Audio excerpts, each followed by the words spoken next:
We are going to do the standing half moon internal external rotation in a closed chain position. So holding on to a wall, a railing, a ballet bar. I like to use my chair. We're going to find that center, so bringing those legs close together, okay? And then you're going to hinge over top. So you might need to back yourself up a little bit so that your elbows can stay comfortably relaxed, shoulders back and down. We're not reaching too far out in front of us, but we're pushing those hips back. Straightening out the legs just enough so you can feel that your body weight is over top of those 3 points of contact, right? Knuckle of the big toe, knuckle of the pinky toe, and your heel. We're going to slide one leg back, okay? Not changing any of that base of support or weight in that supporting leg.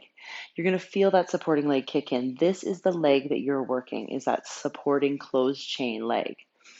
Lightly holding on, more if you need to at the start, but we want to maintain that posture. So keeping those shoulders back, abdominals engaged. This leg stays nice and straight, so we don't want to be bending that knee. So try and keep that heel pressed back or that back of that knee pressed up to the ceiling. We're going to open up into half moon. So we see an external rotation happening here of the supporting leg, okay?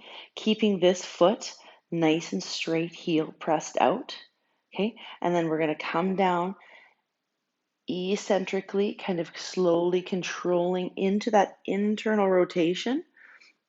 And we're going to tap the pinky toe down or just until we feel that outer hip kick in on that stabilizing supporting side. And then back up.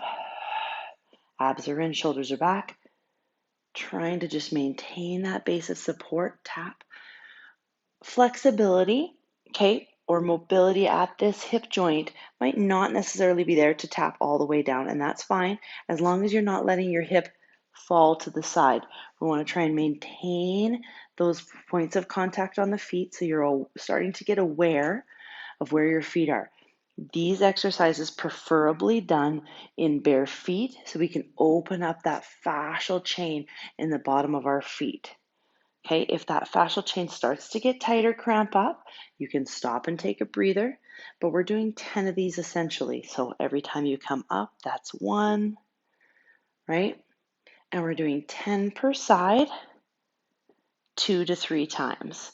So switching sides, hinging over, leg straight back, heel and knee pressed up, supporting leg, elbow slightly bent. Lots of things to be thinking about. Nice and slow on the way down. And sooner or later, what our goal is to achieve is by very lightly holding on, or if not at all. Also, another thing we could do is holding down a little bit lower. That's giving us a little bit more flexibility of that hamstring muscle. Okay, into that actual half moon where we'll be touching the ground, but we'll leave that to another day. This is foundational, supporting, balance, core building, right? Those intrinsic core muscles in our lower pelvic floor are kicking in. Always remembering to breathe, don't hold our breath. After each side 2 to 3 times, you're going to come into the dancer, right? So you're pressing that foot into the leg, pressing that foot into the hand, supporting here, keeping your gaze neutral, and holding for anywhere from 3 to 4 breaths.